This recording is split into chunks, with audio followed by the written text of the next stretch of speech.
Bye week Armageddon has arrived here for week number 7. So let's talk about some replacements you can pick up on waivers to fill in as you've hopefully got superstars on bye for this week. This is the Waiver Wire Q&A right here on the FanDuel YouTube, Twitch, and Twitter channels. My name is Jim Sannes. I am a senior writer and analyst for NumberFire.com, joined here as always by JJ Zachariason.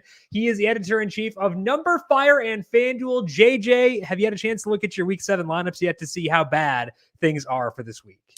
I mean, what is the NFL doing? They're putting all of the high-powered offenses on bye the same week. Well, you got Buffalo this week. You have Minnesota this week, right? Minnesota's this week? Yeah. You have Dallas this week, which is a huge one. And I mean, Pittsburgh even, I know they're not a high-powered offense, but, you have Chase Claypool, Deontay Johnson, Najee Harris, because they're such they just target their players at such a high rate. It's rough out there, man. This is probably, and I tweeted about this about 15 minutes ago, but I've been playing fantasy football for about 20 years. This is probably the worst bye week that I've ever experienced in my life. Yeah, it's rough. I was checking out my Scott Fishbowl lineup and be starting 3 tight ends this week. So that's going to be exciting. The good thing is we get the best running back in football, Cordero Patterson, back this week. We get the Jets back. So big time consolations here across the league to try to offset the loss of those scrubs like CeeDee Lamb and Amari Cooper. As always, we are taking your questions no matter where you're watching the FanDuel YouTube, Twitch, or Twitter pages for today, with Facebook being a little bit wonky. So no matter where you're watching, get those questions in. We'll take them live on air and help you get your waivers set for week number 7. And as always, make sure you are subscribed to the FanDuel YouTube, Twitch, and Twitter pages. We have a new show debuting tomorrow. Tom Vecchia is going to talk some NBA DFS every Wednesday with you at 4 p.m. That's at 4 p.m. to 4:30. Breaking down that day's NBA DFS slate. Tomorrow, a big one across the NBA. So make sure you are subscribed on your platform of choice. Swing back here tomorrow at 4 p.m. We have our Thursday Night Football preview with Brandon Gadula on Thursday at 4 p.m. and also our Snake Draft Q&A every Friday at 4. So a lot of reason to swing on by to the FanDuel YouTube, Twitch, and Twitter pages. Let's start things off by talking to Elias over on YouTube. How should I prioritize Demetric Felton, Jarrett Patterson, DJ Dallas, Devonta Freeman, and JaMycal Hasty when dropping Jerick McKinnon and have PPR? Assuming I won't get Dearness Johnson, and they have Alex Collins. So JJ basically asking, who's your top waiver ad for this week if you're not going to get Dearness Johnson, you've already got Alex Collins?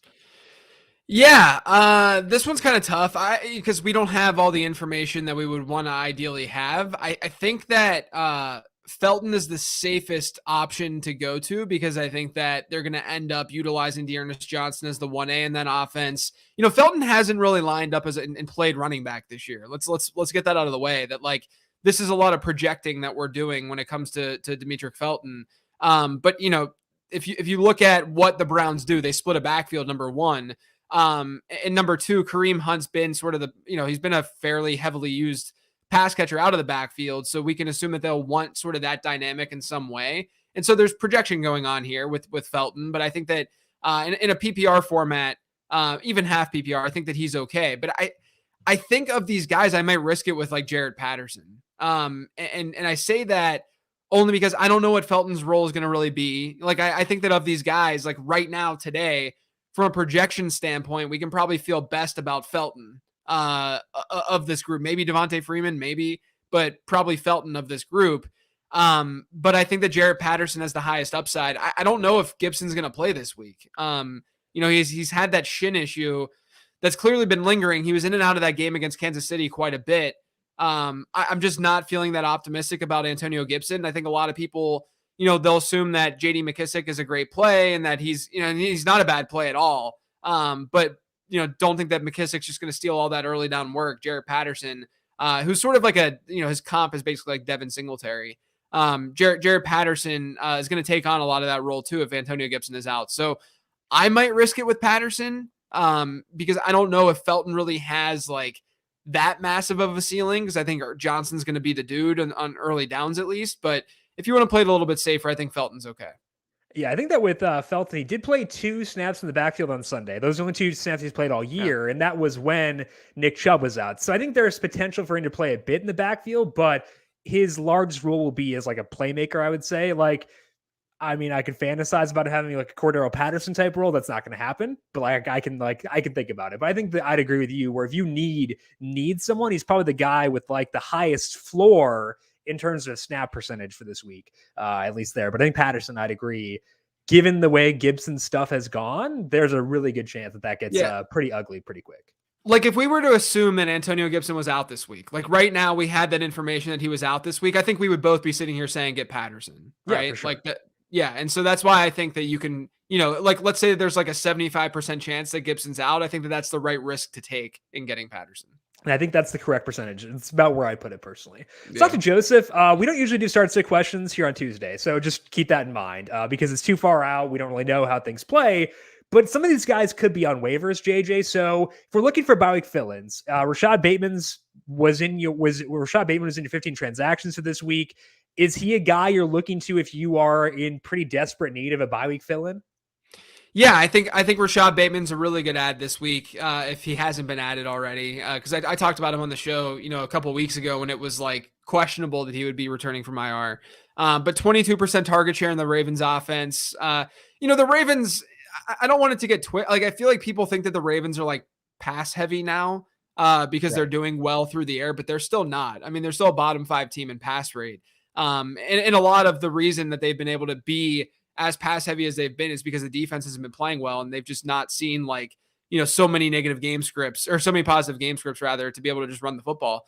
And then obviously the running back situation. But yeah, I mean, Bateman is still a good ad. I think that there's a non-zero chance that Bateman just ends up being the team's wide receiver 1 by the end of the year. So he's a good ad. Rondale Moore is still interesting. He gets Houston this week. So, that's a matchup that you can definitely exploit. Robbie Anderson's still interesting too. I mean, to me, so Robbie Anderson was in 15 transactions this week as a hold. And the reason I say that is because over the last 3 weeks, if you look at the first 3 weeks versus the last 3 weeks, Anderson's target share has gone from like 10% to 20 some. I mean, he's seeing a fairly hefty target share in the Carolina offense. He just isn't converting and he's not. And he's getting that because McCaffrey's out, which will still be the case this week. And Terrace Marshall got a concussion too. And so, there are issues going on with the pass catchers in Carolina where I think that he's even viable in a fairly decent matchup against the Giants. Even, Darnell Mooney's viable this week, against Tampa I think Darnell Bay. Mooney's actually pretty good this week. In yeah, a game where they have to throw against a beat up secondary. I think that's really interesting. Yeah. I mean, I get the Marquez Callaway. It's like, I just don't like investing in the Saints offense right now because they're averaging the fewest targets per game in the league. There's like 22 team targets for them per game. And that Alvin Kamara is going to see about 20% of those. And it's just, it's sort of a crapshoot as to who's going to see the rest of the looks. And they're also distributing those looks a lot throughout the offense. It's not just going to like 1 or 2 guys. So I wouldn't really put him in this group. And then obviously Jalen Waddle did what he did, last week, and he gets Atlanta. They should be fine against Atlanta. So, I mean, I don't know who I would start right now, but I at least wanted to throw takes about each of those guys to help make your decision a little bit. Yeah, I think that with the Saints, if the team doesn't trust the quarterback, we probably shouldn't trust the quarterback either. I like the passing game, and I think that's what Sean Payton's telling us right now. Of that group, I will say I think the safest option right now on Tuesday is Jalen Waddle. Like I just think that because he's going to see a ton of volume. You get Atlanta. The pass catchers are still banged up for what we know right now on Tuesday. I mean, if he's going to see the same type of share that he saw on Sunday, then I would rather invest in Waddle. Because think of it this way too. I would say that Waddle and Mooney probably project to have a similar target share in week 7. But I'm just going to invest a little bit more probably and feel a little bit better about the passing attack for Miami than in Chicago. Joseph, you're better off than a lot of people right now is what I'd say. I think that you're actually okay in terms of those are fine options. Yeah. Right. Let's talk to the commish. So the options here are to add Jarrett Patterson or Devonta Freeman on waivers or trade Odell Beckham for A.J. Dillon. What would be your view of those two scenarios there, JJ? I would first see if I could get Patterson. The thing is, the trade of Odell Beckham for A.J. Dillon is not a bad trade. I don't really think it's that bad of a trade because A.J. Dillon right now is probably an RB3, probably like a flex play. Like he's fine enough, especially during bye weeks.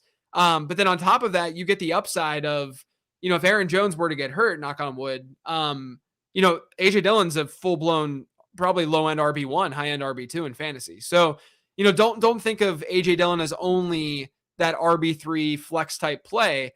And Odell Beckham's not doing anything, and they have a quarterback right now who's very, very injured. And so the offense in general is just hard to get behind. So if you want to trade OBJ for AJ Dillon, if you need running back depth, or if you feel like you need to take on some running backs, I think that's fine. But I would go after Patterson over Freeman, I think, on the waiver wire this week. And with AJ Dillon too, this week specifically, it's a script that sets up well for him based on the way they used him in Pittsburgh, the Steelers game where they were up big and they used Dillon a bunch. That could be similar to this week too. So this week specifically, Dillon, I think, does grade out pretty well. Let's talk to Luke on YouTube. Had Dawson Knox. Sounds like he's on bye this week and might miss a couple games after that too due to a broken hand. Do you like CJ Uzomah or Cole Kmet better in full PPR? So I'm doing, I have Living the Stream, one of my podcasts, and we give quarterback, tight end, and defensive recommendations each week. And this week is just so bad. It's terrible. I mean, and both of those tight ends are actually on the tight end list this week. That's how bad it is at the tight end position. I mean, here's the thing. I think Kmet is probably a little bit more interesting, and I only say that because Uzomah is at best the fourth best option in that passing attack. I mean, he's running just as many routes as Tyler Boyd is right now, so that's good. But he's just not seeing, he's seeing double-digit percentage target share in 2 of his last 3, and that's all great and stuff. But let's be honest, he's only been viable because he's found the end zone. Whereas I think it's just intriguing. It's at least, you already mentioned it, but it's a little bit intriguing to see what Chicago's offense does against Tampa Bay because Chicago's been so run heavy. They're not throwing the ball that much, and they're not getting that many targets within that offense, but you cannot do that against Tampa Bay. It's like, teams Matt Nagy might test you there, bud. I guess it would be Bill Lazor, but still, I'm just smart teams don't run on the Bucs, but I don't want to put that label to every team. You're right. You're not wrong. But to be, from a data perspective, from a rational coaching perspective, Tampa Bay has allowed the highest pass rate in the league so far this year by a pretty significant margin. I mean, I think 74% of their of their plays against have been through the air, which is just absolutely ridiculous. So from that perspective, I do think that Justin Fields could actually hit 30 pass attempts this week. And if that happens, it is a fairly narrow target tree there in Chicago. I mean, it's so that's good. That's another reason why I think Allen Robinson is a hold right now, because he's still seeing a 25% target share in that offense. So once, if and when they start to throw the ball a little bit more, Allen Robinson still might benefit. If he doesn't do anything this week, then maybe you can drop him. But that all just plays into how I feel about Cole Kmet. Do I love him this week? Of course not. It's impossible to love Cole Kmet, but I do think that he's at least somewhat intriguing. So in games with Bill Lazor calling plays, Cole Kmet has 19% of the team's targets. Darnell Mooney is at 32%. And Allen Robinson is at 24%. If you jack with the volume, that could be pretty fun. Like you said, it's a narrow target tree. So every increase in passing attempts they get matters a bit more. I think that's the key sell for Cole Kmet there. Let's talk to Joe. Target T.Y. Hilton or Devonta Freeman in PPR league. Now, Hilton got some yardage on Sunday, but then got hurt. We haven't gotten an update on him. It sounds like Paris Campbell, though, will miss time. So are you adding T.Y. Hilton over Devonta Freeman right now? Yeah, in a vacuum, if we were to remove injuries, because I don't know what's going on with T.Y. Hilton, or I don't even know if we've gotten an update today on T.Y. Hilton. It sounded like it wasn't that big of a deal, though, the way that they were talking about it. I think even players were saying that it wasn't that big of a deal. I would go Hilton over Freeman. I don't really want to deal with the Ravens backfield. It's last week it was a 1/3 split between the guys. And Freeman's not seeing, Latavius Murray's been seeing priority at the goal line. I just don't really care about that backfield and don't want to deal with it. And it's a full PPR league, so I'm going to lean T.Y. Hilton. Other thing too is if you take out one guy, they're still going to just add in Tyson Williams and use him 30% of the snaps. So I don't know if it matters, honestly, there. Dr. Raymond, any updates on Cadarius Toney? No, we had the same info as you, but JJ, let's say you're in a roster crunch right now. You got guys on bye. Cadarius Toney is on your bench. Do you consider dropping him given that it sounds like the injury news is pretty rough, or do you hang on in hopes that he's okay to use him later on this year?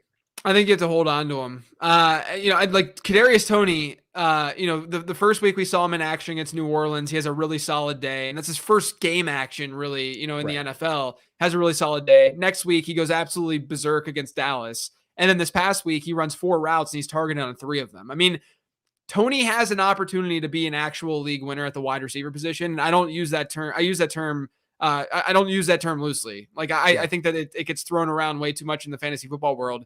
But the way Toney was playing, even though there's an extremely small sample size, and even though there were concerns about him as a prospect entering the league, I mean, you can't just give that up, I don't think, right now. So even if he's banged up, we'll see how long. Obviously, if it's like season ending, then you don't want to hold on to him. But, we'll see how long he's banged up for. But I would not be dropping Cadarius Toney. And the good thing, Raymond, is although waivers run Tuesday, you can still add guys later on. We'll get clarity on Toney later on this week.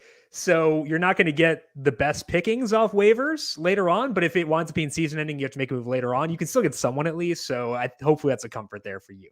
Let's talk to Amanjot over on YouTube. Would you trade away Joe Mixon and Tyler Lockett for Devonta Adams and David Montgomery in 12-person PPR? Sign me up. Yeah, I mean, look, break trades down like this. Like I try to think about like the different pieces in the trade and who the better player is within that trade. Joe Mixon versus Devonta Adams, those are the two best players on either side, right? Devonta Adams is the best player in the trade, period. Devonta Adams is he's one of the best fantasy football assets out there. I like Joe Mixon, don't get me wrong, but Mixon's more of like a low-end RB1, maybe even a high-end RB2 when Samaje Perine is healthy. Tyler Lockett with Geno Smith and not Russell Wilson. And look, I've said this, we might have talked about this last week, but I'm legit concerned that Russell Wilson doesn't play again this year. Yeah. Because why would he? 2-4, I think now. Right. I mean, we have to be realistic about this, that there's no reason for them to throw Russell Wilson on the field if they're statistically out of the playoffs, right? And so if that happens, then Tyler Lockett's he's just not going to be a viable fantasy asset. And then David Montgomery, he'll be back eventually. And Lockett for Montgomery, give me Montgomery. Devonta for Joe Mixon, give me Devonta. Yeah, I would agree with that 100%. Let's talk to Mo. Would you drop Corey Davis or Jacoby Myers in half PPR for any of the streaming running backs this week, like Dearness Johnson, Rashad Penny, etc.? Those guys have roles, which makes it tough for me to drop them. But it's possible that they're just the lowest guys on the bench from Mo. So would you drop them for a running back this week? Yeah, I think I would.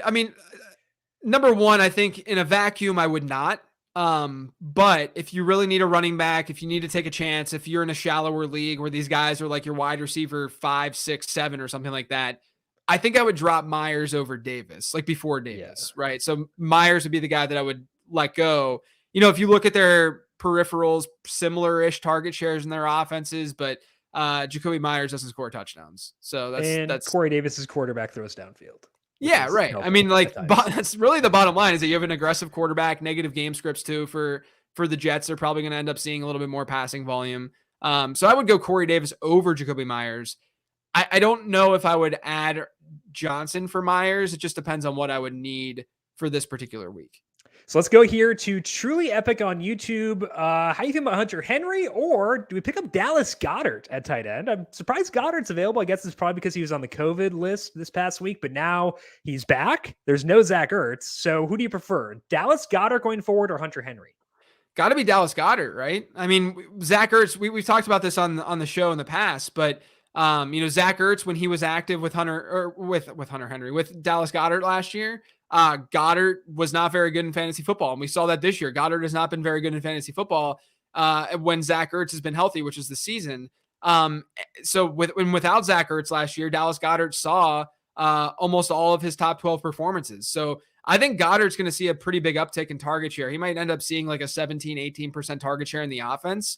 The offense is maybe a little bit more appealing to me in general, not like a lot more appealing, but it maybe a little bit more. But I'll go Goedert over Hunter Henry.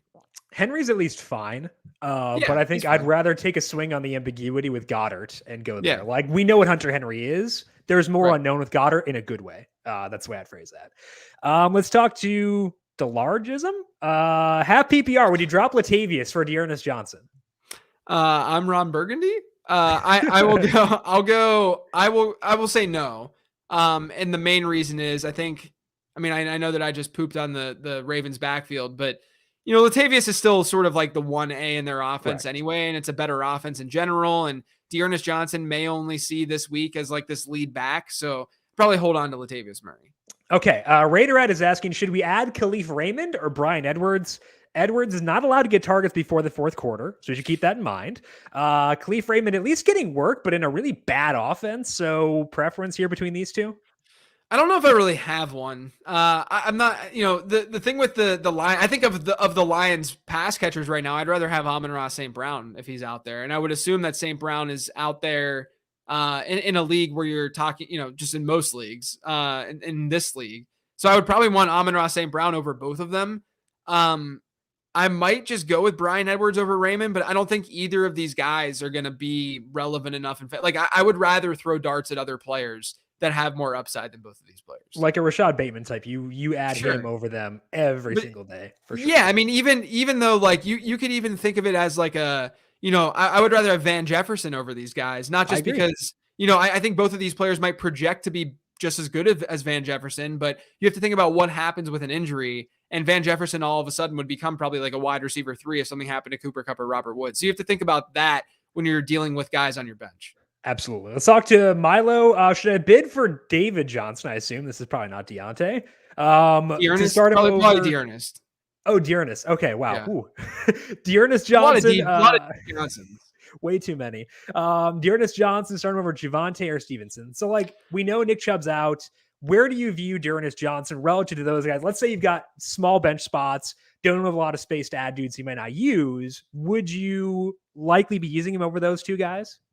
I think that you can definitely use him over Stevenson. And I only say that because, Stevenson's still not going to see the early down work. We did see him run the most routes in New England's offense this past week. I want to see that in the backfield, I should say. I want to see that continue for me to feel confident starting Stevenson. It could just be a blip in the radar and just something that's just not going to happen consistently. But there's the best target share that a New England running back has seen since James White's been active. So that's something. And I think Stevenson's a good running back too. So I would try to still roster him.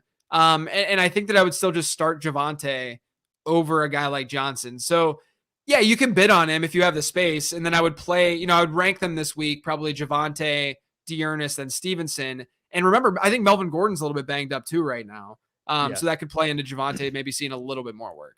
Yeah, they've been holding Melvin out like every Wednesday. It hasn't led to changes yet, but at some point it could. That's something to keep in mind there. The commish, would you hold Jerry Jeudy and Michael Thomas? Should I try shipping them the next few weeks? They do have CeeDee Lamb, Jamar Chase, and Odell Beckham. So good receivers. I think that Odell, you probably might be starting Jerry Jeudy over Odell at some point, based on the way things have gone there. So I feel like I'd be trying to hang on to Jeudy and Thomas there, despite having good receiver depth. What about for you?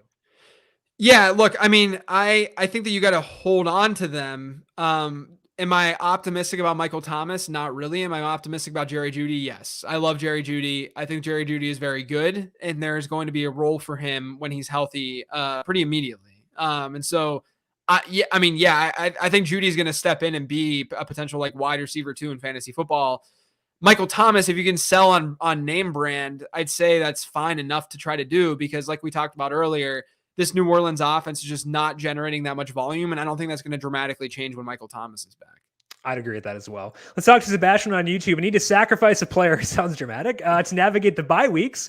Are Laviska Shenault or Devin Singletary droppable? Laviska is on bye this week. Singletary actually also on bye and losing work to Zach Moss. Would you drop those guys to fill in for this week? I mean, yeah, you got to drop. I mean, yeah, I think both of them in a league that seems fairly normal / maybe a little bit shallow. I think that both guys are fine enough to drop in like a 10 or 12 team league. Which one would I rather drop? Let's say if it's a PPR league, let's go Laviska. If not, or if it's if it's not PPR league, go Laviska. If it is a PPR league, maybe go Singletary. Okay, let's talk to Worm Lips. Weird. Anyway, I was trying to trade away Miles Sanders all last week. Wasn't able to, but now Torrent's reading the 15 transactions this week. There was another question about Miles Sanders later on too. So just if people didn't listen or read, what was your justification behind trying to hold on to Miles Sanders and potentially even add him right now? Yeah, look, I think that this is like one of the best buy low moments that you're going to find for a player in general, because if rarely do you get like the masses all coming together and being like, this dude sucks. And not really this dude sucks, but more so like this coaching staff sucks. This workload sucks. This is awful. And so, you have this general sentiment around Miles Sanders as being a bad fantasy asset, which isn't that wrong given how he's produced. But look at what's going on. Over the last 2 weeks, he's seen a massive rise in running back rush share. He's seen a rise in target share is 10% to 15%.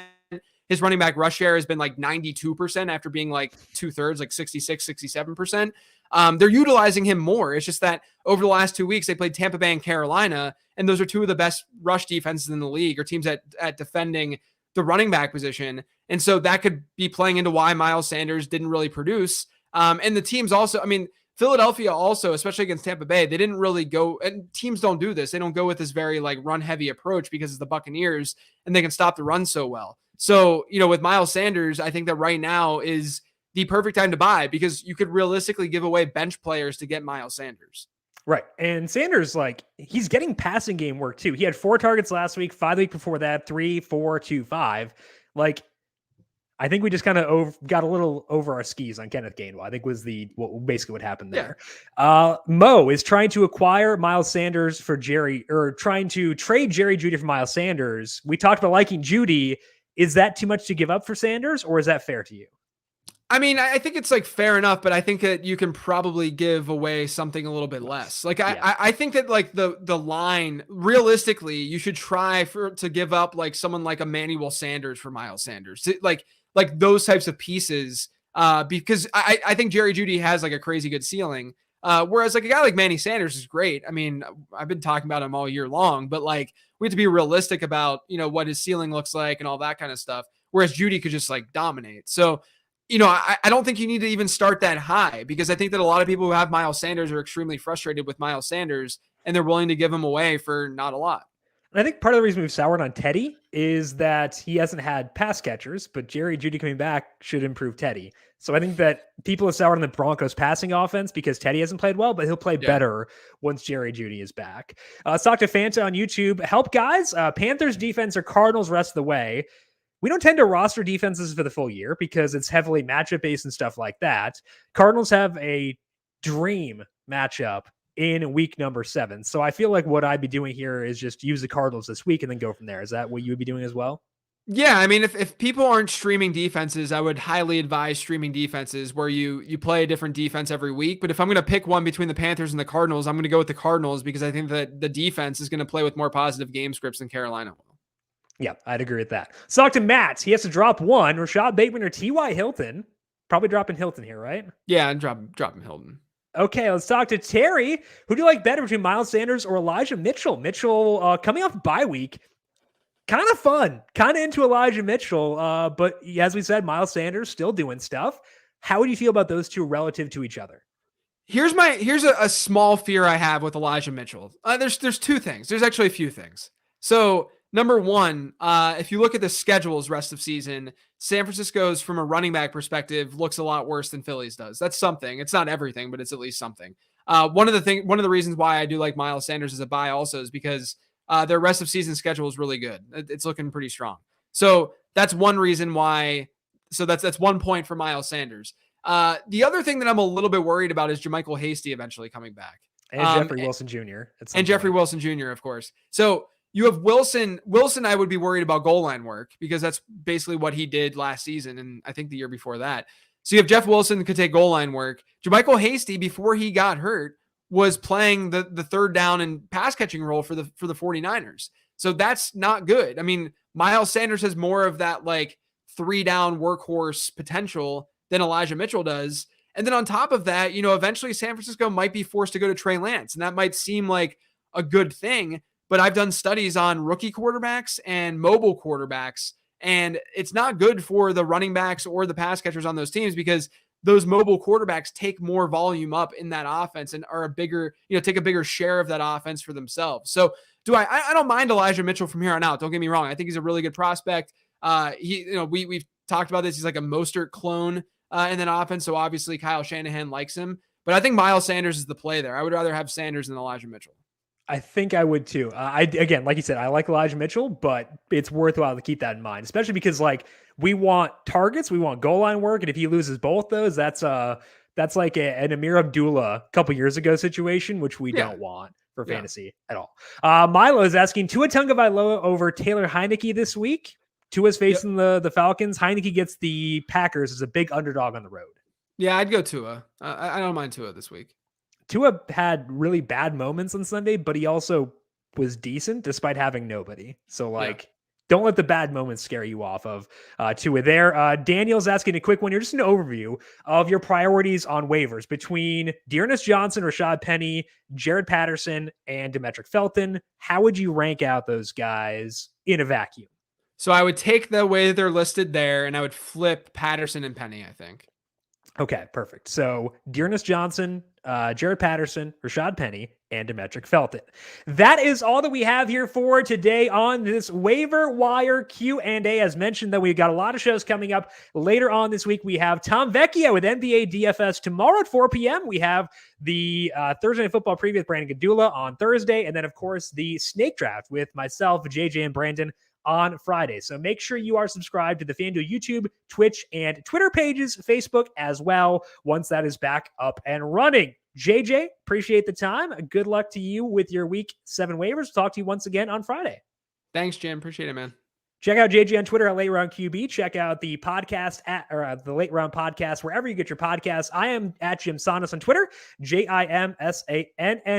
Big thank you to Joy Affleck, our video producer, for running the video side of things here today. Thank you, Joy, as always. And thank you to everyone for tuning in. Good luck to you with waivers. Good luck with bye weeks this week. And we'll talk to you once again next week on the Waiver Wire Q&A.